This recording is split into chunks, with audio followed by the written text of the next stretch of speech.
Hi guys, Hornet MMA 13 here, back with another prediction video.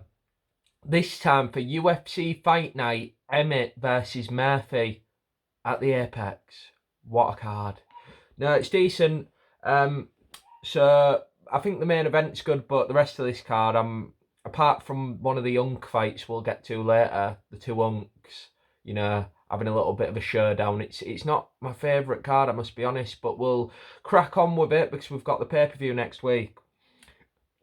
Fight number one on this average main card. Robert Valentine versus Torres Finney. Now, Robert Valentine, we saw in his last fight, he got finished by ground and pound, I believe, in the second round. He's kind of got that build where he's very long for the division, and he doesn't have the strongest, most compact body type, so he's always open to like leg locks, even chokes, stuff like that. He's just not got the best kind of body to defend submission scenarios, but he can also be quite tricky. He's fighting a guy here in Torres Finney who's new to the UFC. He's been on the Contender Series twice. His first fight was one of his only fights that didn't end in a finish. He still won by unanimous decision. He then fought on the Contender Series again, got a great knockout, looked impressive as he does in most of his fights. This guy's a real prospect, to be honest with you, in the light heavyweight division. In the middleweight division. The middleweight division's always known for these sloppy kind of guys, but this Torres Finney reminds me of like a bigger, darker in skin tone, if you know what I mean, Michael Chandler. He looks like one of Chandler's kids actually, but he's really good. Like, he's got amazing explosivity on the feet. Like, he can just all of a sudden come into range and like crack you all of a sudden out of nowhere, and the fact that he's facing like a longer, lankier, less explosive kind of fighter, a more like technical, keep you at range grappler, makes me think this matchup might be the perfect UFC debut for him. And Valentine's obviously coming off a loss and a finish at that, and that's not good for the confidence. And Torres Finney has been on the Contender Series twice, so basically he's fought at the Apex twice already. So I always feel like it's good when these guys debut at the Apex because they've already experienced it. It's not too much of a jump, fair enough it is the UFC brand, but this is a perfect opponent for him, and I think they're really going to build Torres Finney. He's got explosive shots, he's got really good wrestling as well, which has to be mentioned. So even he could possibly put Valentine in a position that he was in his last fight, and get that ground and pound off and bring back those terrible memories. I'm going with Finney here. I think he's going to get the finish as well. I think he's going to get it late. Third round. I just think he's going to outstrength Valentine. I just think he's going to absolutely just outpower him on the feet and outstrength him if there's any grappling exchanges. I think Valentine's definitely the slicker grappler, and off his back he can be dangerous. That has to be mentioned, so that is a possibility if Finney's on top, but I feel like that could be to his detriment in this fight because I think Torres Finney's an experienced enough wrestler to have been in those defensive grappling scenarios where people are throwing up those triangles. So he's got the beating here of Valentine in every aspect of this fight. I don't feel like there's anywhere Valentine can win here, and unfortunately he's going to be 0-2 and possibly one loss away from the exit door. Moving on, fight number 2 on the main card, another 10-0 guy, ironically. Lura Grim is his nickname, versus Ode Osborne.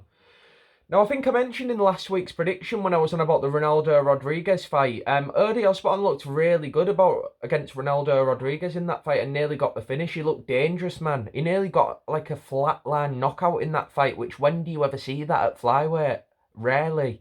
Ode Osborne honestly really shocked me in that performance. It ended up being a unanimous decision defeat because he got absolutely dominated after that. But he's a great fighter. God, I don't want to sound like Tom Aspinall here. Ode Osborne is a gatekeeper of the highest level, man. He's like the Neil Magny of the flyweight division. People really underrate the guy. And this seems like, a new prospect who, by the way, got a split decision in his Contender Series fight. So in a way, he's lucky to have been signed. Not many people get signed off a split decision, but it was a good fight. So Dana likes that and give him the nod. And I think that's got something to do with the fact it's at flyweight as well, and he's looking for flyweights. It's the least depth in any division. So I think this is a really big step up in a debut fight, like a really hard fight for Grimmier, as I'm gonna call him, because Garul just sounds dodgy to me. He's not a good fighter as far as his grappling either, so he's not really gonna have that over O'Day. You know, O'Day's known for he's known for having really bad ground game, but he's not going to be struggling with that here because I feel like he's not going to have much threat coming up against him here in Garul. He's more of a striker and a jiu-jitsu guy off his back. He tends to not go for takedowns. He tends to more just use his grappling when needed, to be honest with you. I'm not saying he ain't got any jiu-jitsu, but he's not got anything that a proper vet like O'Day has not seen. And I think O'Day's got this one, man. I think Apex, we seem to see a lot of the vets get wins in these Apex fights. We've seen in the past, Irvin St. Preux get a few Apex wins. We've seen GM3, who we're going to talk about soon, get some wins at the Apex. It's been a good proving ground for these grizzled vets, the Apex. Jack Manson against Joe Pye, for another example.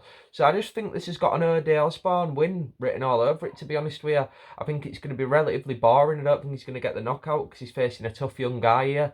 But I think he's going to get the win. I think he's going to outwit the youngster, who, by the way, isn't that young. He's a 31-year-old prospect coming off a split decision on the Dana White Contender Series. So he's not exactly the youngest prospect, especially at flyweight. That's like being 34 at lightweight, like being a 31-year-old at flyweight. The oldest guy at flyweight on the roster is like 35. So he's coming towards the end of his career in a way, and he's just debuting now. I just don't think he's going to beat O'Day here. I think O'Day's got this one in the bag. He's going to outpoint him. He's going to outstrength him on the feet, and what I mean by that is just simply by, in the clinch, he's just going to outmaneuver him, get the elbows off, be too slick, and I think he's going to win, mainly by just landing the better shots in the pocket, because I don't think Garul's going to have the power to get him out of there.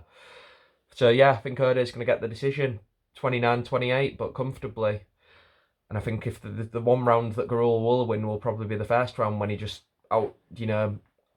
maybe outputs O'Day, and he's got the more youthful excitement in there and he wants to make a statement, but then O'Day's going to figure him out at the end of that round, and then by round 2, round 3, he's going to have his number, and I think he'll just absolutely piece him up and use his better pocket dirty boxing as well. He's got a good uppercut O'Day. That's what I believe he caught Ronaldo Rodriguez with. Moving on. The next fight on the main card, Gerald Meerschaert, good old GM3 versus another Brad Tavares, who, by the way, guys, I don't know if you know this, Brad Tavares is 1 win away from equaling Michael Bisping's middleweight win record. So it's a big deal for Brad. I feel like he wants this. Both guys 37. Both guys have a pretty similar style, but the one thing that separates these two unks, the king of the unks, is the fact that I think GM3 is just a bit more dynamic on the ground. I think they're both pretty sloppy on the feet, especially these days. They're a lot slower, a lot older, quite ploddy. Middleweights as well, to add to that. How can they not be ploddy? And I just feel like GM3 has just been showing more. I will say that Brad Tavares in his last fight did look good against the Iron Turtle and did only lose by split decision. And he looked tough in there still. He looked like he could take a shot, because he did take a few. But since seeing what happened with Rene Derrida in the Kevin Holland fight, in hindsight, I thought the GM3 performance at first against Kevin Holland was a bit, against Rene Derrida was a bit upsetting, because I just thought RDR was a bit crap, to be honest with you. But looking back, it might be a bit of the DDP syndrome, where you think he's bad, but he's quite good. And he is finishing potential, Rene Derrida. So looking back, GM3 lasted a long time in that fight and looked really good at parts. In hindsight, because he is, he's always going to look ploddy and not great, GM3. You forget that sometimes, that all middleweights seem to do that outside of the top 5. So, and even in case in the top 5. So, look at Marvin Vettori. But I feel like it's just going to be a really good matchup for GM3. A Brad Tavares who's ploddy and tends to put himself in positions where you can capitalise and get takedowns as well. Don't forget that. Brad Tavares, he got taken down against the Iron Turtle, who's not always looking for takedowns, but he just seems to present you them because he comes lunging in with these shots. Almost falls into you, into the clinch, and then you can get him against the fence and you can work your way into the takedown, which GM3 does. He's a vet as well. I've got a feeling GM3 is going to sub him here. He nearly subbed Rene Derrida in their fight at one point, and I think GM3 is going to get another classic GM3 performance. And unfortunately for Brad Tavares, he's going to still not break, or should I say, equal that Michael Bisping middleweight win record. We all love Brad, but GM3 is one of the vets as well. I always love to see this guy on an Apex card. You just feel like it isn't a proper Apex card if they're in a GM3 fight. And this really does feel like this is going to be one of those classic GM3 ploddy man sub out of nowhere, comeback wins possibly. I can see Brad Tavares possibly getting the more powerful shots landed on the feet, but then just lunging him with one too many and getting subbed. So that's my prediction. I'm going to go round 3 submission for GM3. I think he'll lose the first round. He'll get warmed up in the second, start getting the takedowns, and then in the third he'll be tired, Brad, and he'll just get submitted by exhaustion. Moving on. Fight number 4 on this amazing card, I must say. Oh, this guy. Constavius Romelis. I think I've said his name right. Romeus versus Chung Ho Lee. Now, Romelis, not only does he have that name, Romeus, but he has the most NPC nickname of all time, Are You Not Entertained, which just bugs me. He missed weight for this fight yesterday. He's fighting Chung Ho Lee, who just beat another Korean, Chinese, they're all the same. I think he's Chinese, the guy he beat. I think Lee's Korean. He beat a guy called Long Zhao, who actually is a decent prospect. He recently got a third round finish in his fight. So to get a decision over that guy, even though it was close, shows he's beat a guy who, has power going into the third round, and he's a striker. So, that's a good sign going into this match, because Ramirez does like to stand and bang, but he does have grasp. I mean, he has grappling, but he's not someone who's going to go for a takedown and base his full game around it. Ramirez is kind of more of a striker who tends to like to throw up triangles when he's on the floor. He's got that build where he kind of uses his length as well. He likes to use some body locks at times as well. If you're against the fence, he'll try and get you down that way. He won't go for a single leg necessarily. So I think this fight's going to mainly take place on the feet. And I feel like Hurley just has the better striking man. And he's faster. And he hasn't missed weight. So I always root for those guys. But unbiasedly, I do think he has got the better striking, Hurley. And to add to that, the guy he beat in his last fight has a very similar style to Consteva Ramirez. And I feel like if you're going to face someone like this who's more of a striker but heavy and ploddy, not ploddy because I'm not going to compare him to GM3 and Brad Tavares, no one deserves that. But, there's a reason this guy's on the Apex card. He's one of those guys that are just churn out of the Apex factory. He's not a real prospect in this division. The reason Lee's on this Apex card, I believe, is just because of timing, really, because he likes to be active. But Ramirez isn't, necessarily the most active, and he's just put out now and again on an Apex card. And I think Hurley has a bit more of a future in this division. He's also got a lot more length as far as limbs. Like, he isn't the taller guy, but he's got longer limbs. He's got that weird gangly build. And I feel like that's going to help him here because he can stay at range with his reach. And I feel like Ramirez is more wide and big. Like, he's still tall, but he's not a rangy guy. He's got the T-Rex arms. And I can just see him swinging and getting caught with shots just without minimal effort, jabs. The kind of thing that's better for the remainder of the fight if you want to have your gas tank maintained. And I can see this being one of those fights that's won by just outlasting his opponent, and it's rather going to be a finish or he's just going to start piecing up Ramirez into the second, late and to the third.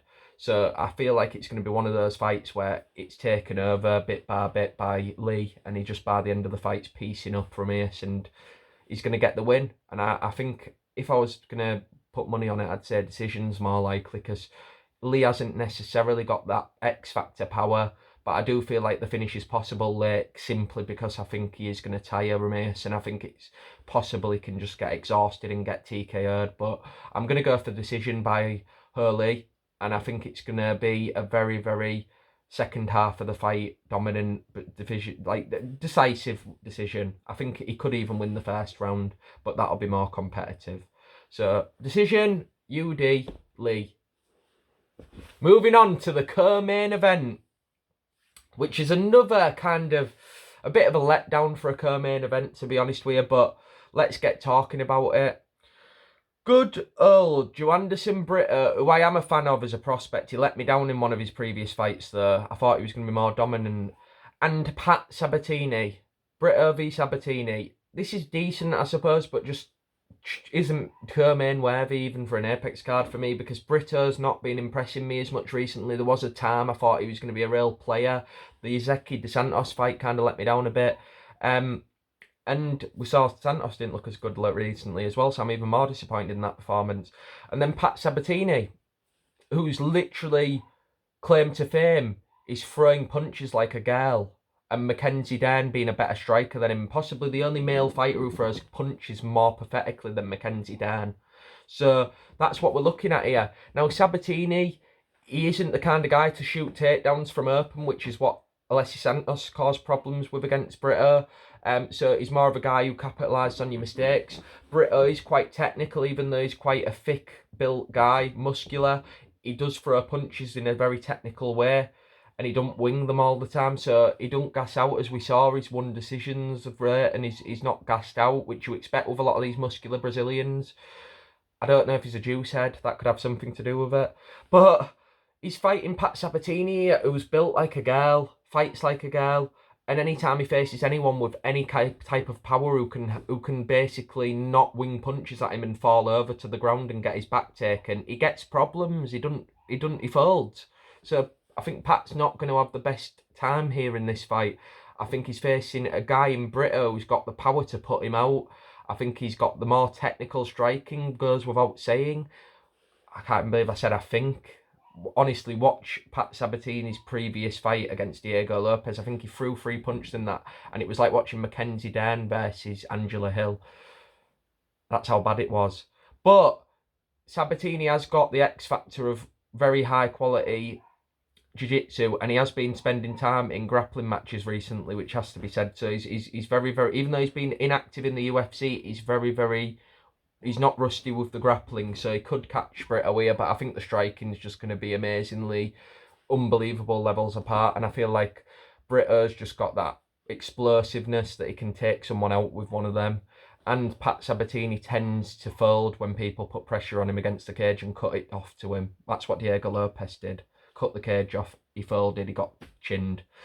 So I think Brito's going to get a KO in the, I'm going to say the early second round, because I can see Sabatini possibly lasting just by keeping the fight boring and at range, and possibly using leg kicks, because that is one thing he does have in his arsenal. And Brito does tend to like to keep his punches tight, so he ain't going to go slinging punches straight away trying to take Sabatini out, because that's the only thing Sabatini has in this fight. If Brito throws a stupid punch and falls into a takedown, apart from that, he knows he's got this all over. I think he's going to calm in the first round, almost like we saw Chandler in his last Charles Oliveira fight, calm Brito, and then the explosion's going to come in round 2, and Sabatini's just going to fold like a little girl, probably get KO'd brutally, probably get ground and pound follow-up, and I can see Sabatini going back to grappling for the next 2 years. Moving on, the main event, the one we're all here for, the only high-quality fight on this card. Lerone Murphy, or should I say the A-side, Josh Emmett versus Lerone Murphy. Now, this fight, I think Emmett's really going to come into this wanting to prove a point, because even though his last fight was one of the greatest knockouts of 2023, I think people are really, really underestimating him here and really kind of writing him off. And I think anytime you write someone like Emmett off, like people did in the Mitchell fight, when it was a late replacement opponent, I feel like he always comes with his best performances, man. I mean, the one fight when he gave his worst performance was when a lot of people were saying he had like a good chance of winning, which was the Yair Rodriguez fight. And that was a lengthy striker who throws crazy stuff, who submitted him. So there was a bit of the unexpected factor in that fight. But this fight, in contrast, is a guy who's ultra clean, I'd call him the Leon Edwards of featherweight, not just because he's a black British guy, but because he's just really, really technical and clean. Josh Emmett throws them punches a bit wild, but he's more technical than some guys who have that stocky wrestler frame. Chandler, even Constavlis Ramirez, who I talked about previously. He's got more of a technical delivery system, I should say, than that. He's got kind of the shot that he actually knocked out Bryce Mitchell with was a similar shot to what Chandler back in the day knocked Pitbull out with, because that was when Chandler had his technical style. And I feel like Emmett's got less miles on the clock than people think. He's 40 years old, but he's a young 40 years old. He ain't got a crazy amount of miles on the clock. Sorry, my leg's completely dead here, guys. He ain't got the miles on the clock, and I feel like he's got a lot more left in him than people would think, given his age at 40. And Lerone Murphy is amazingly technical. He's beat some good guys. He's beaten people like Edson Barboza, Dan Ige. He's even beaten some good people earlier in his career. He had a split decision with Gomez, I believe the guy was called, in London back in the day, but he was really up against it there because it was like a last-minute replacement, and since then he's gone on to be good, Gomez. So I think it's a really, really good fight. I think if I was to be forced to say how it's going to go, I really do think Emmett's going to catch Murphy. I like Murphy. He's been shot before, but he's 33. It's make or break for him, and I just feel like a main event against someone who's been able to take some time out because he wants to, not by an injury. That sometimes people look at that as a bad thing, but I always think of the other side of that, where he's not been out through injury. That's been on his own accord. He's been getting better in the gym. He's not been out and not been able to train. He's been training hard. And I feel like a 40-year-old, that's a very smart thing to do, to be honest with you. And I feel like he's going to come out explosive here. And I feel like if there's one hole I've noticed in Murphy, it's his body. And Emmett likes to throw them punches to the body and then come up top with a hook. And I can really see him switching things up, maybe going for that hook, then catching Murphy with a shovel to the body. And that could be the way that I see. He's been hurt to the body before, Lerone Murphy. And I can see a hook coming up top after that and just completely wiping Murphy out. I can so see him getting ginned in this fight. Uppercut to the body, combo, possibly then the follow-up hook. I can really see that combo. It's very rare combo you see these days, but Emmett throws that shot a lot. And if not, he'll go for the hook to the body and then possibly come upstairs with that. He sometimes doubles up as well with that, where he'll go for the same hand, go for the uppercut. You know what I mean? After landing the jab with the body, I've seen him do that. And I've also seen him throw the hook to the body and then the straight. He's got so many great combos, Josh Emmett. That's what he was known for on the regional scene. I can see him throwing a lot of those mixed to the body, to the head. And I can see him catching Murphy out, because every opponent he's faced up until now has gone for that kind of at range and then come into the pocket with headshots, God, who am I, John Jones? Come to the pocket with lots of hooks like a Dan Ige, or go for the kicks to the body range like a Edson Barboza. This is a guy who really does mix it up with a fist to the head and body. And on top of that, he has wrestling. Dan Ige is not the best wrestler unless he's facing a Diego Lopez, who's just very, very long and rangy, and he can use his lower centre of gravity. Josh Emmett's got the low centre of gravity in this fight, and he's got the strength. So he's not got the risk of being taken down here like Murphy has in the past to opponents, like he did against Ige with a really boring performance there. That's probably why he's not got the hype. And I feel like he's going to be forced to stay on the feet. And on top of that, he's been hit before and caught and knocked down by I think it was Ige who knocked him down, but he also got caught by Edson Barboza as well, which is why I'm really seeing an Emmett win here, because he got hurt to the body as well in that fight against Gomez at London. People forget about that fight. So I feel like there's so many things that are going to really, really make this a really good stylistic matchup for Emmett, because he's got the right striking combos that can cause problems, because I've seen him be caught before by that Murphy against people like against people like Ige. Murphy's last performance, he looked like he was going to be winning that fight and then got caught by Ige all of a sudden, and it was the same kind of shot that Emmett likes to throw, that explosion into the pocket with the straight, the kind of shot where you see it come from the hip but it's like one of those explosive wrestler heavy shots where these people with a real low centre of gravity, like an Ige, like an Emmett, can throw it so fast and explosive, whereas a longer rangy dangly guy like Murphy relies on timing and technique. So that's my prediction, guys. I think Emmett's going to crack Murphy on Easter egg style, and I think he's going to do it in the second round, and I think it's going to be a really, really big moment in the division, because I think Emmett is probably the favourite to get the next shot against Volk, because I think Volk's going to show Lopez why he's the guy. But that'll be next week, a little preview for you guys. I'm not going to give you any more predictions for that. Wait till next week. I enjoy doing these predictions, but I like you guys to subscribe. I'll be doing my reactions tonight on the fights, and I hope that you enjoyed the video. Thank you.